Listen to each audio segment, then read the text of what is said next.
1 João, capítulo 2, versículos de 7 a 11. Amém? Diz a palavra do Senhor: Amados, não vos escrevo mandamento novo, senão mandamento antigo, o qual desde o princípio tivestes. Esse mandamento antigo é a palavra que ouvistes. Todavia, vos escrevo um novo mandamento, aquilo que é verdadeiro nele e em vós, porque as trevas se vão dissipando e a verdadeira luz já brilha. Aquele que diz estar na luz e odeia a seu irmão, até agora está nas trevas.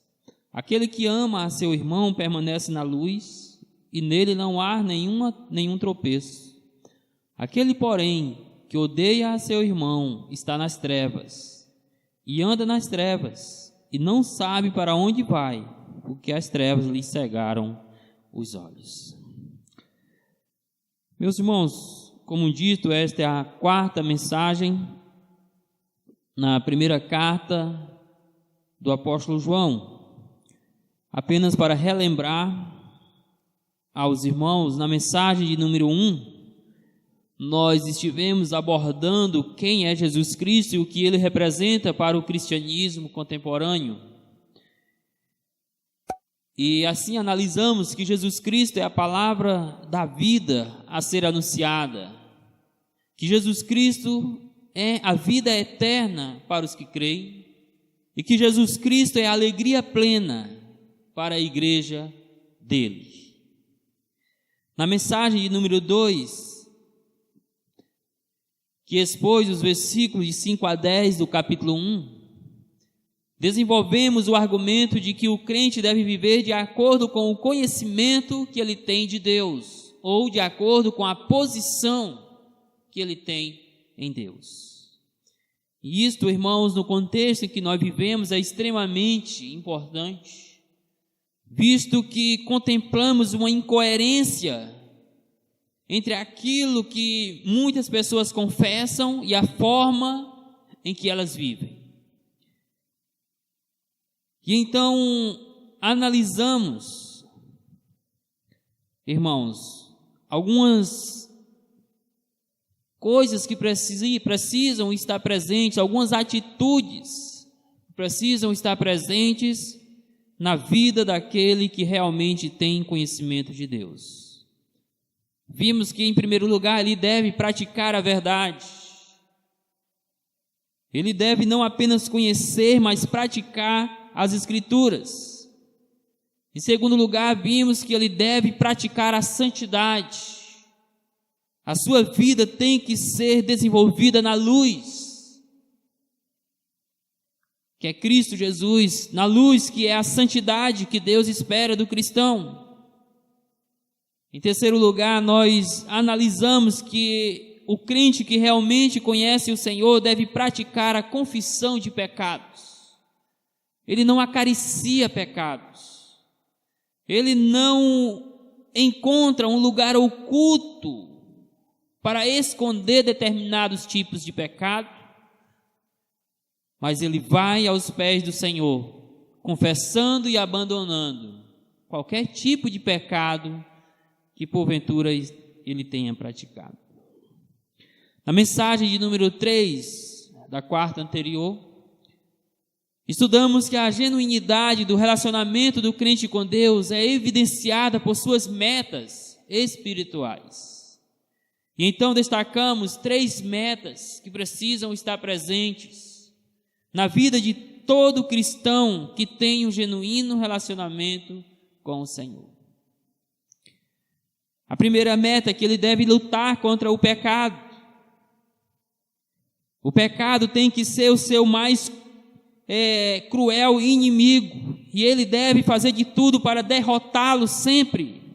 Embora, como nós vimos, este seja o objetivo da vida cristã, haverá ocasiões em que o crente não vencerá a luta contra o pecado. E por isso é importante o que foi dito na mensagem anterior a esta sobre a prática da confissão de pecados. A segunda meta é que ele deve buscar sempre a obediência a Deus. A terceira meta é que o crente que genuinamente conhece ao Senhor, ele permanece em Cristo Jesus. Nada de fato pode afastá-lo da presença do Senhor, nada pode roubar-lhe a alegria de servir ao Senhor Jesus Cristo e estar em Cristo.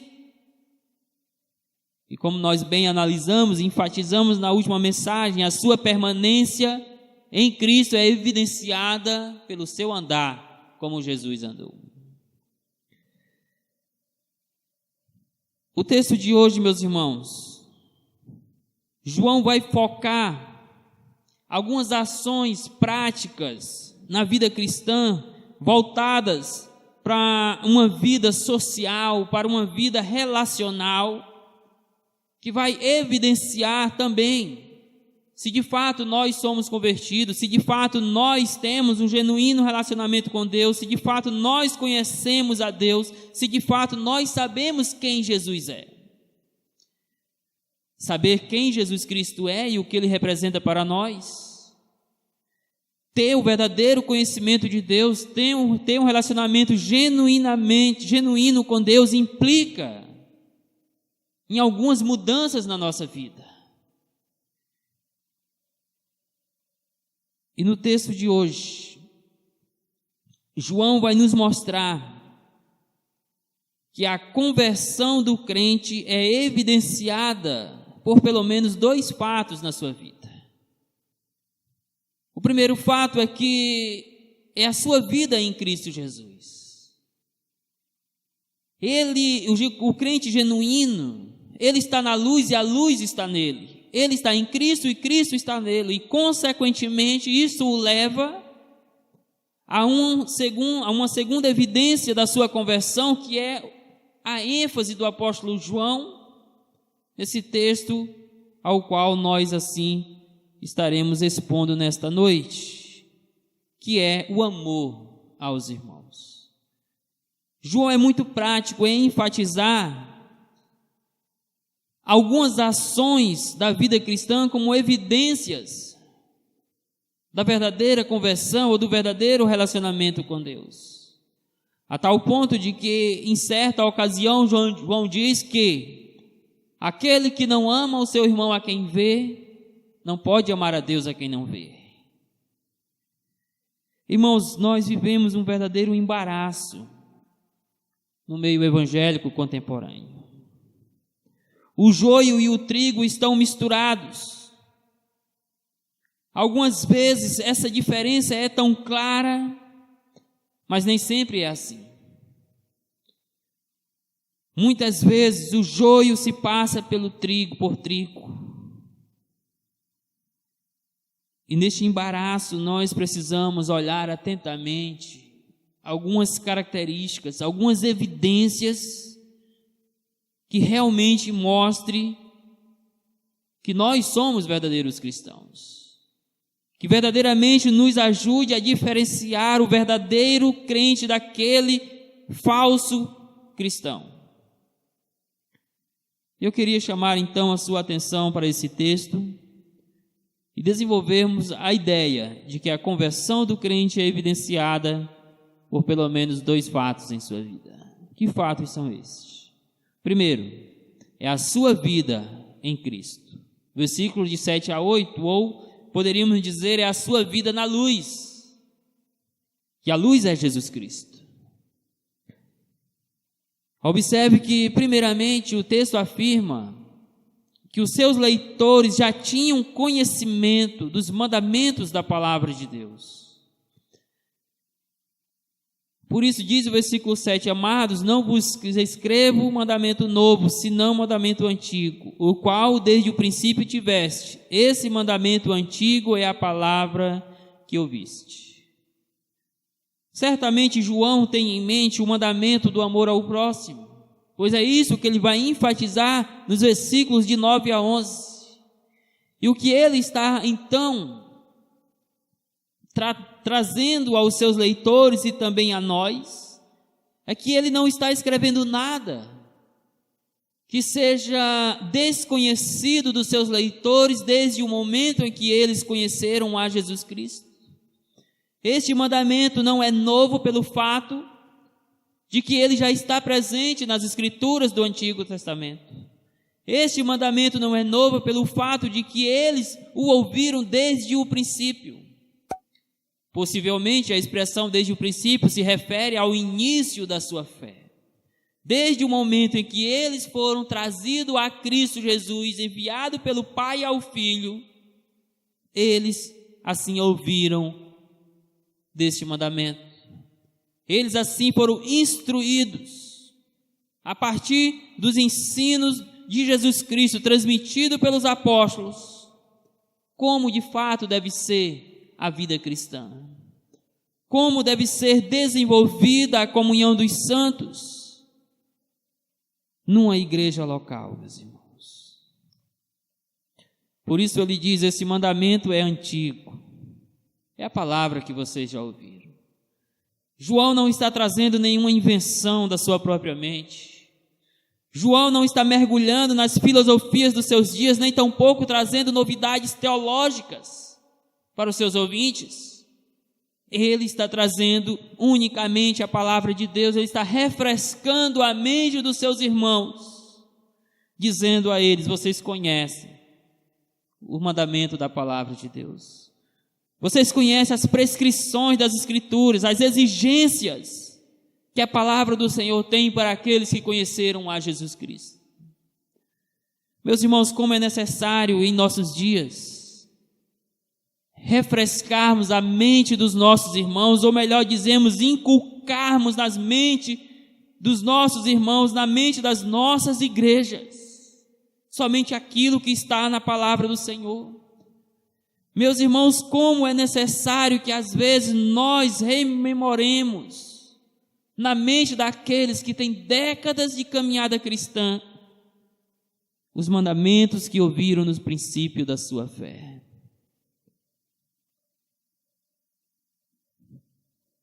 Mas veja em seguida que o texto acrescenta uma nova recomendação aos seus leitores, fundamentada em Jesus Cristo. A princípio parece que João está se contradizendo aqui. Primeiro ele diz: olha, não estou escrevendo nenhum mandamento novo. Mas no versículo 8 ele diz: todavia vos escrevo um novo mandamento. É novo ou não é? É antigo ou é novo? O que João tem em mente com isto, meus irmãos? Por que agora ele diz que lhe escreve novo mandamento? João está querendo mostrar, meus irmãos, que este mandamento é novo no sentido de que ele ganha um novo significado em Jesus Cristo. E se de fato ele está pensando no amor ao próximo, ele está nos mostrando que em Cristo Jesus este amor ganha o seu significado, este amor ganha maior abrangência no seu alcance. Pense, por exemplo, na parábola do bom samaritano. Na mente do judeu, ele deveria amar somente o judeu. O seu próximo era o judeu.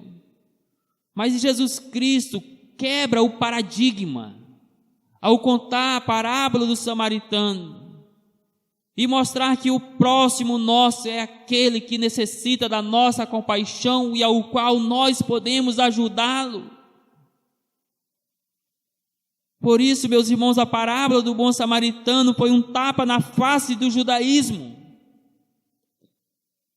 porque retrata o amor a partir da perspectiva de Jesus Cristo. E é isso que Jesus está mostrando aqui. Este mandamento é antigo porque já está na palavra de Deus. Já está lá nos mandamentos, lá no Antigo Testamento: amarás o Senhor teu Deus, mas também amarás o teu próximo como a ti mesmo. No entanto, em Jesus Cristo, este amor ganha um novo significado. Ele ganha um alcance maior em Cristo Jesus. É neste sentido que ele é novo. Por exemplo, pense em outro mandamento: não adulterarás. Na mente do judaísmo, o adultério acontecia a partir do ato, mas em Jesus Cristo esse mandamento ganha um novo significado, de tal forma que Jesus ensina que se olhares de forma impura para uma pessoa já cometeste adultério. Não matarás, mas Jesus Cristo vem e ensina que nutrir o ódio no coração contra alguém já é o mesmo que cometer o assassinato. Então é novo no sentido de que em Jesus Cristo ganha um novo significado, uma nova aplicação para nós, irmãos. Jesus está chamando a atenção dos seus leitores para mostrar-lhes que aquele mandamento antigo é fundamentado em Jesus Cristo. Por isso, todavia vos escrevo um mandamento novo,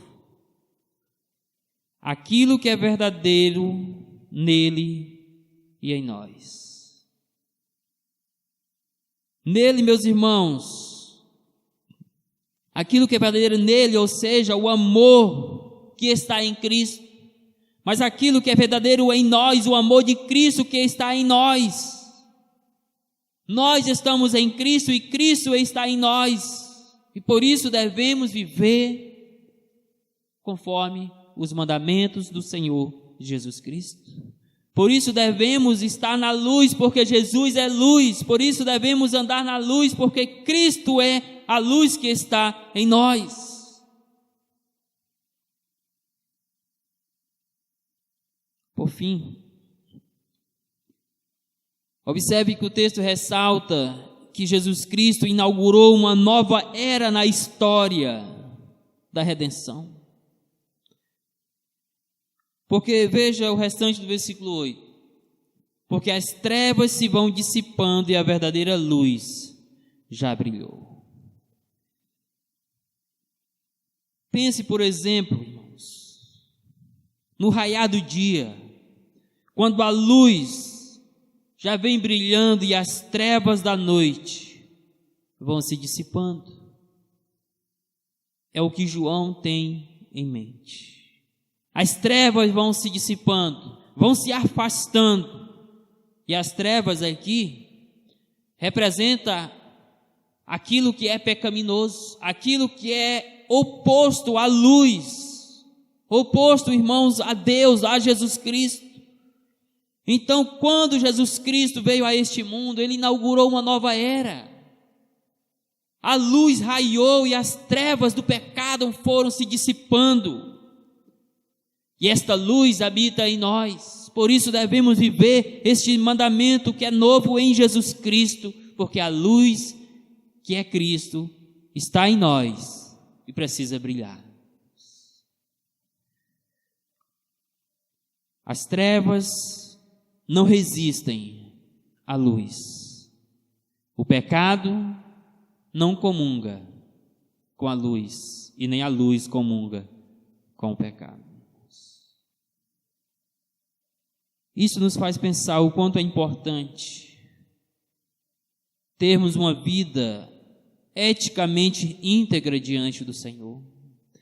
Isso nos faz pensar o quanto é importante o desenvolvimento da santidade a partir dos nossos relacionamentos, a partir do amor ao próximo. Isso nos faz perguntar: temos andado na luz ou nas trevas? Você é identificado mais o desenvolvimento da santidade ou pela prática do pecado? Meus irmãos, quantos cristãos confessos estão andando nas trevas porque nunca conheceram a verdadeira luz que faz dissipar as trevas do pecado? Portanto, a conversão do crente é evidenciada por alguns fatos. E o primeiro fato que esse texto mostra é o andar na luz de Cristo Jesus, ou é andar em Jesus Cristo, que é luz. Ele está em nós e nós estamos nele, e isso precisa ser refletido no nosso caminhar, no nosso andar como Jesus andou. Isso precisa estar presente na observância do mandamento do Senhor. de podermos amar uns aos outros como Ele nos amou. Antes de adentrarmos o próximo ponto, queremos ressaltar duas aplicações, meus queridos irmãos. Primeira, digo aos irmãos que estar em Jesus Cristo lhe impõe a obrigatoriedade de andar na luz, ou seja, em santidade. Se você está em Cristo, como o texto afirma, que aqueles que conhecem ao Senhor estão em Jesus Cristo, impõe sobre você não apenas a necessidade, mas o dever, a obrigação de andar na luz, ou seja, de viver em santidade. As trevas não podem mais fazer parte contínua da sua vida. O pecado não pode mais ser algo prático em sua caminhada com Cristo. Então é momento de você olhar para o seu coração, de você refletir na sua caminhada com Jesus Cristo, de você refletir na sua luta contra o pecado e sondar se realmente você está vivendo em santidade de vida. Como está a sua santidade cristã? Você tem nutrido o desejo de ser santo, como santo é o Senhor teu Deus? Você tem nutrido o desejo de andar na luz, porque Cristo é luz? Ou você tem andado em conformidade com as trevas, que é oposição à luz? Meu querido irmão e irmã, leve a sério quando a palavra de Deus diz que sem santificação ninguém verá o Senhor. Não vai ser você estar sentado anos e anos no banco de uma igreja que vai te conduzir ao reino dos céus. É a sua vida de pureza na presença do Senhor. Segunda aplicação aqui: Cristo em você lhe impõe a obrigatoriedade de ser luz para uma sociedade em trevas. Você em Cristo te leva a andar na luz, em santidade. Cristo em você te leva a ser luz numa sociedade em trevas, corrompida pelo pecado, levada pela concupiscência dos seus desejos carnais. É por isso que o Senhor Jesus nos ensina em Mateus 5,14, que nós somos a luz do mundo, porque a luz que é Cristo está em nós. Agora a pergunta é, meus irmãos, será se esta luz está brilhando em nós? Será se quando chegamos em um lugar de trevas, as trevas se dissipam porque a luz ali chegou? Ou será se você chega num ambiente de treva e compartilha daquelas trevas pecaminosas? Precisamos desenvolver uma vida cristã relevante.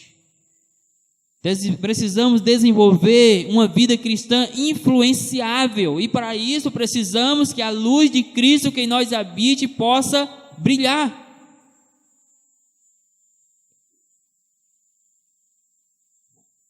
Isso, meus irmãos, em todos os aspectos.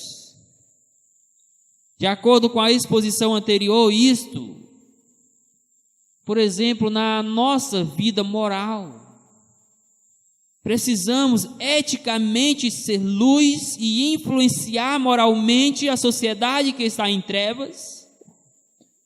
Mas à luz do texto em que estamos observando nesta noite, principalmente aqui, no que diz respeito ao nosso relacionamento com o próximo. O nosso relacionamento cristão precisa ser santo. O nosso relacionamento com o irmão precisa retratar ou precisa refletir o brilho do Senhor Jesus Cristo. E para isso, evidentemente, precisamos nos relacionar de forma santa, de forma íntegra, conforme requer a palavra do Senhor. Você tem influenciado as pessoas com quem você se relaciona? As pessoas que estão próximas de você, que observam a sua caminhada, podem ver que há luz em você? Elas têm observado Cristo a partir da sua vida? Porque é isto que aquele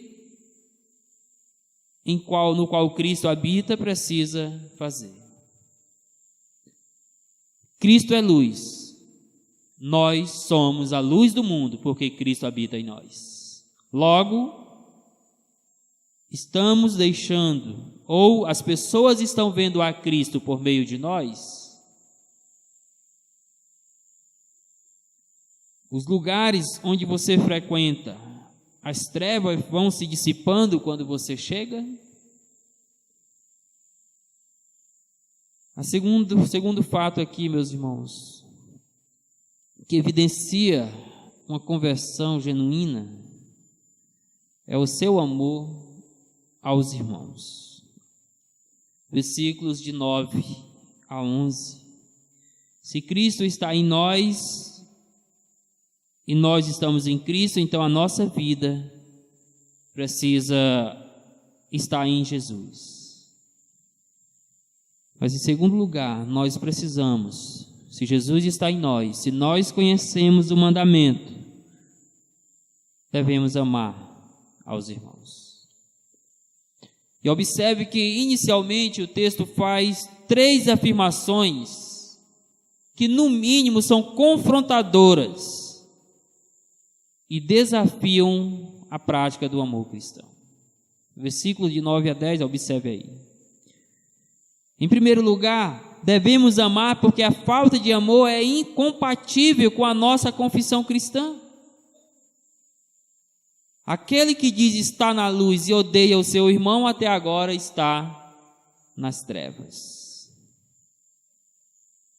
Veja o que João está mostrando para os seus leitores. Veja, irmãos, como João acerta o alvo também no que diz respeito a nós. Porque quantas pessoas se dizem conhecedoras da luz, se dizem cristãs, mas odeiam ao seu próximo. Tem raiz de amargura no seu coração. Não consegue liberar o perdão, não consegue desenvolver o relacionamento cristão na perspectiva do novo mandamento em Jesus Cristo. Alguém confessar, conhecer a Jesus, confessar conforme os termos populares que é crente, mas não conseguir amar o seu próximo, é uma incompatibilidade da sua confissão. Aquele que diz que está na luz, que está em Jesus, que diz que anda em santidade, não pode jamais nutrir ódio, ressentimento pelo seu irmão. Meus irmãos, isso não significa dizer que nunca vamos ser tentados, ou mesmo que nunca vamos sentir raiva. Porque, vamos ser sinceros, em algumas situações isso acontece. No entanto, o texto está falando a respeito de um ódio permanente, de um sentimento que se instaura no coração e que não sai mais, que vira uma raiz de amargura. Então, se alguém diz que está na luz, mas não consegue de maneira alguma apagar o ódio que sente pelo seu irmão, na verdade, ainda está nas trevas, ou seja, ainda está no pecado. Eu creio que esse versículo ele é confrontador para nós também, porque nós temos dificuldades relacionais, porque nós temos, por vezes, dificuldades de amar. Mas a vigilância precisa ser para que o ódio não se instaure permanentemente em nós. porque nós estamos na luz e não nas trevas. Mas em segundo lugar, devemos amar porque a prática do amor nos livra de ser pedra de tropeço para outros. Diz o texto, e nele, versículo 10, aquele que ama o seu irmão permanece na luz e nele não há tropeço. Certa ocasião eu li um livro em que ele falava a respeito do amor que deve haver na Igreja de Cristo. E o autor argumentava que o incrédulo poderia ou pode ser influenciado para vir a Cristo por meio do amor presente entre os irmãos. Ou seja, no argumento do autor, Deus pode usar o amor entre os irmãos, a comunhão dos santos, como uma forma de atrair um incrédulo para conhecer o verdadeiro amor que é Deus.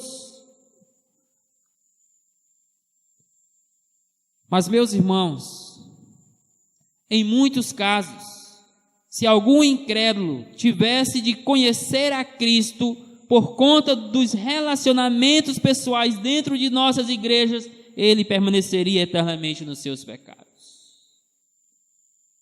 Porque muitas vezes somos pedra de tropeço para que outros venham a Jesus Cristo. Porque muitas vezes falhamos em refletir o amor de Cristo por nós. Brigamos por coisas simples, por coisas bobas e deixamos de refletir a luz do Senhor Jesus em nossas vidas. Por isso o texto diz, aquele que ama o seu irmão, ele permanece na luz e não há tropeço nenhum. Então o oposto também é verdade. O oposto também é verdade, ou seja, se odiamos ou se não amamos, somos pedra de tropeço. Estamos impedindo o crescimento espiritual de outros irmãos. Estamos sendo pedra de tropeços para que incrédulos conheçam o verdadeiro amor de Cristo que deve estar refletido no relacionamento entre os irmãos.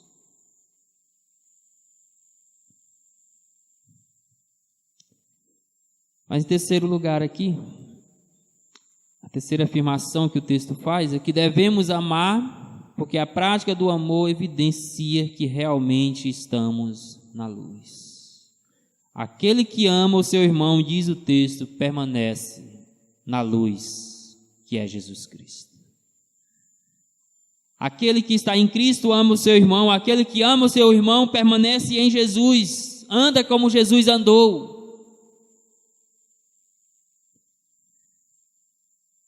Meus irmãos, será se realmente os nossos relacionamentos, no que diz respeito ao amor cristão, reflete a nossa união com o Senhor Jesus? Será se o nosso amor ao próximo realmente anuncia ao mundo que nós estamos em Cristo?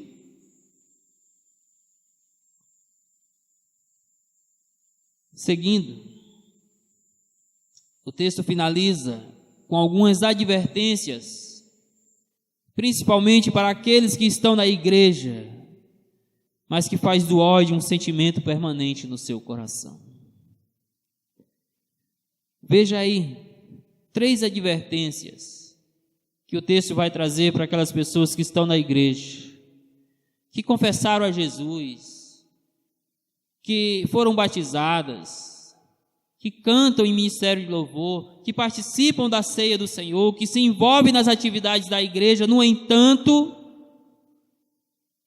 faz do ódio um sentimento permanente no seu coração. A pergunta que nós temos para o texto é: pessoas assim são realmente convertidas? É possível alguém estar na igreja e odiar o seu irmão? Sim, irmão, é possível alguém estar na igreja e odiar o seu irmão.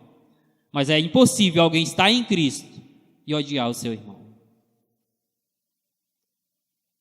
Veja bem, é possível alguém estar na igreja e odiar o seu irmão.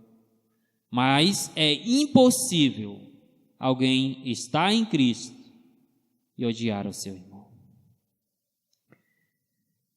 Por mais duro que seja, o ensino das Escrituras é que mesmo que alguém esteja na igreja, participe de tudo quanto a igreja realiza no seu papel de igreja local, se ela não ama o seu irmão, se ela alimenta ódio, amargura no seu coração, ela não é crente, irmãos. Não é crente. Não é que você não vá sentir coisas semelhantes a esta, mas pessoas que passam anos odiando pessoas que estão ao seu lado, que sentam com elas semanalmente, na mesma comunhão de uma igreja local, se ela não perdoa, meus irmãos, ou o seu problema espiritual é muito sério, ou de fato ela não é convertida, e essa segunda opção é o mais cabível em situações assim.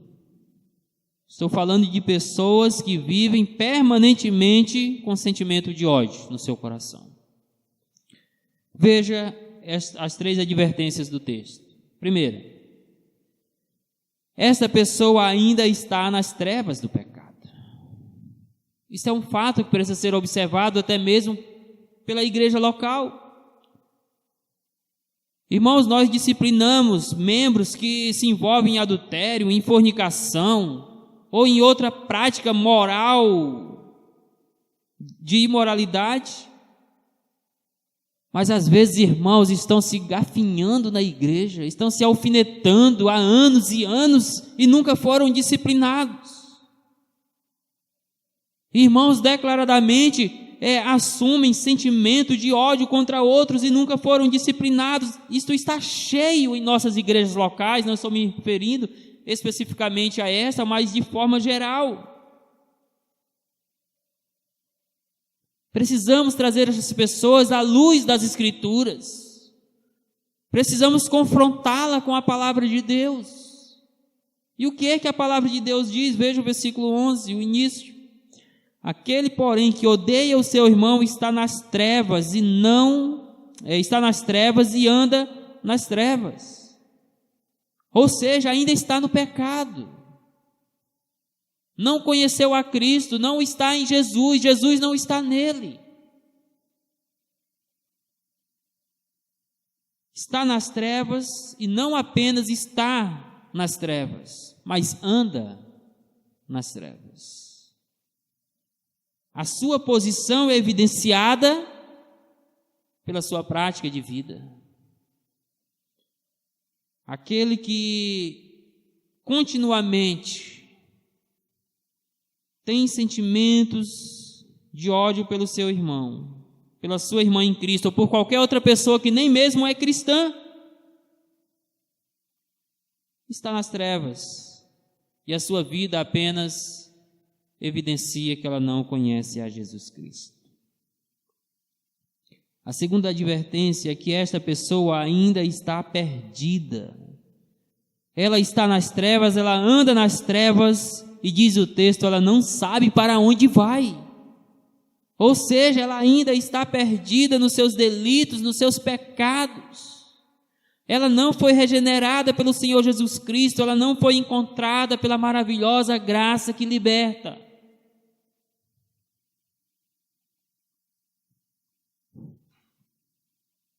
Não sabe para onde vai.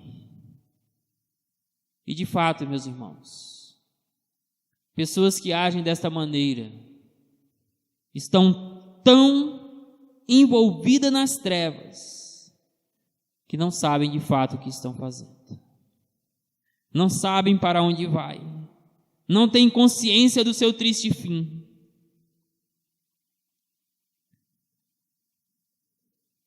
terceira advertência é que esta pessoa, se ela está nas trevas, se ela está perdida nos seus pecados, ela ainda está vivendo na cegueira espiritual. Seus olhos ainda não foram desvendados pela graça de Cristo. No seu coração ainda não raiou o brilho da graça, irmãos. A sua vida ainda não foi alcançada por Jesus Cristo. Por isso diz o finalzinho do versículo 11: porque as trevas lhe cegaram os olhos, porque o pecado lhe cegou seus olhos. Evidentemente, no sentido espiritual, ainda está perdido na sua cegueira espiritual e ainda não contemplou a luz que é Jesus Cristo. Meus irmãos, precisamos desenvolver o amor ao próximo. Isso não é fácil de ser praticado, porque somos pessoas diferentes, com gostos diferentes, com pensamentos diferentes, com ações diferentes. Mas nós servimos ao mesmo Deus, nós fomos amados pelo mesmo Deus, nós amamos ao mesmo Deus. Nós fomos alcançados pela mesma luz e estamos na mesma luz que é Jesus Cristo. Então sim, Jesus Cristo pode nos capacitar a amar uns aos outros, porque o amor cristão precisa estar norteado pelo amor de Jesus Cristo. E Jesus Cristo não amou pessoas perfeitas. Ele amou pecadores como eu e você. Então não fique buscando méritos no outro para poder amá-lo. Ame-o simplesmente porque Deus instrui, manda na verdade que você deve amá-lo, e o amor é a evidência de que você está em Jesus Cristo. É uma evidência de que você está na luz e não nas trevas do pecado. É uma evidência de que você anda na luz, anda como Jesus andou e não conforme as trevas do pecado. É a evidência de que os seus olhos já foram abertos pelo brilho da graça de Deus. Ame o seu irmão, com as suas imperfeições, com as suas indiferenças, mas ame-o, porque Deus te manda amar. Eu queria deixar algumas aplicações. Primeira, à luz deste ponto, o amor cristão, para ser genuíno, precisa ser baseado no amor de Jesus por nós. Na verdade, todas as ações da vida cristã têm como fundamento Cristo Jesus. É por isso que quando Paulo escreve, por exemplo, aos Colossenses, capítulo 3, e vai falar a respeito do perdão, ele diz que devemos nos perdoar como Cristo nos perdoou. Mas ele também diz lá que o amor é o vínculo da perfeição, porque o amor também nos uniu a Jesus Cristo, foi o amor de Cristo por nós, que fez com que Ele nos perdoasse, com que Ele assim nos aceitasse nele e para Ele, mesmo do jeito que éramos. E Ele fez de nós uma nova criatura, e implantou no nosso coração o seu amor, para que possamos amar uns aos outros. Por isso que você só vai conseguir amar o seu irmão se você olhar para o amor de Cristo. Eu queria ler 2 textos do Evangelho de João, lá no capítulo 13, versículo 34, e outro no capítulo 15, versículo 12. Veja o que o Senhor Jesus nos fala lá a respeito deste amor. Capítulo 13, versículo 34, ele diz assim: novo mandamento vos dou, que vos ameis uns aos outros, assim como eu vos amei, que também vos ameis uns aos outros. Como foi que Cristo te amou? Ele esperou que você o amasse primeiro? Não, porque jamais isso aconteceria. Ele encontrou em você alguma perfeição que te levasse a amá-lo, que o levasse a amá-lo? Não, porque isso jamais aconteceria. Ele esperou, meus queridos irmãos, algo de você que fosse agradável a Ele, para que Ele pudesse te amar? Não, porque nós não poderíamos agradá-lo jamais fora dele próprio. Então, por isso Jesus diz: amem uns aos outros, assim como eu amei vocês, amem uns aos outros. Logo a mais, no capítulo 15, versículo 12, ele ainda diz assim: o meu mandamento é este, que vos ameis uns aos outros como eu vos amei novamente. Então não olhe para a dureza do seu coração, olhe para Cristo Jesus como base do amor que precisa imperar na sua vida. Segunda aplicação: o amor cristão não pode ser seletivo. Ele deve ser tão abrangente quanto o amor de Jesus. Eu digo aqui, irmão, seletivo no sentido de que às vezes você quer selecionar as pessoas dentro da igreja que você deve amar. É fato que há pessoas com as quais nós temos maior afinidade, maior afetividade, isso é normal. Mas isso não deve nos impedir de amar a todos. Eu não posso amar apenas aquelas pessoas com quem eu mais tenho proximidade, mas tenho mais afinidade. Eu devo amar a todos os irmãos igualmente, no amor de Cristo Jesus. Então não seja seletivo, não ame por classe social, não ame por cor, por raça. Ame, porque você foi alcançado por Cristo e Ele manda você amar uns aos outros. O que nós mais vemos em nossos dias é um tipo de amor seletivo em nossas igrejas.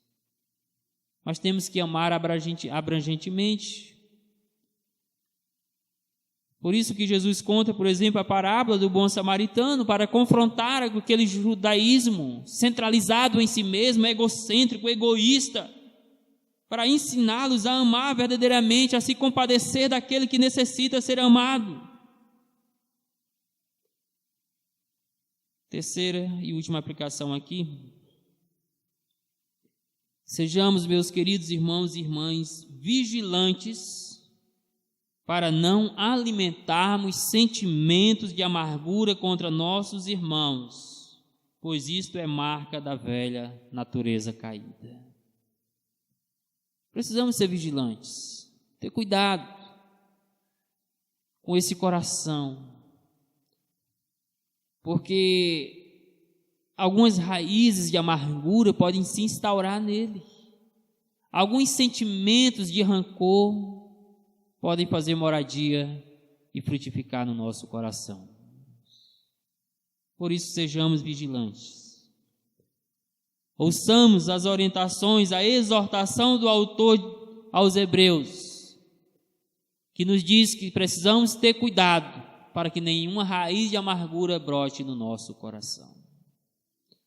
Se em algum momento você for levado a sentir algo contrário ao amor cristão por uma pessoa, quer seja o irmão em Cristo ou qualquer pessoa que você assim venha conhecer, ou talvez pessoas que você nem mesmo conhece, pare um pouco, seja vigilante. Não deixe que o ódio se instaure no seu coração. Porque, meus irmãos, a permanência no ódio, ou do ódio em nós, é uma marca da natureza caída, da velha natureza adâmica. E hoje nós temos a natureza de Cristo em nós. É verdade sim que essa natureza de Cristo luta incansavelmente contra a natureza pecaminosa. Mas sabemos que nesta luta, a vitória é de Cristo Jesus. Que Deus nos abençoe. Nos ajude a desenvolvermos de fato evidências de que conhecemos realmente a Jesus Cristo. Que possamos, meus queridos irmãos, viver de tal maneira que a nossa vida seja na luz em Cristo e que o nosso amor seja para com todos os santos. Que Deus nos abençoe. E aí, espero que você tenha gostado desse vídeo que você acabou de assistir. Não se esqueça de dar seu joinha, seu like, compartilhar esse vídeo e se inscrever no nosso canal e ativar o sininho.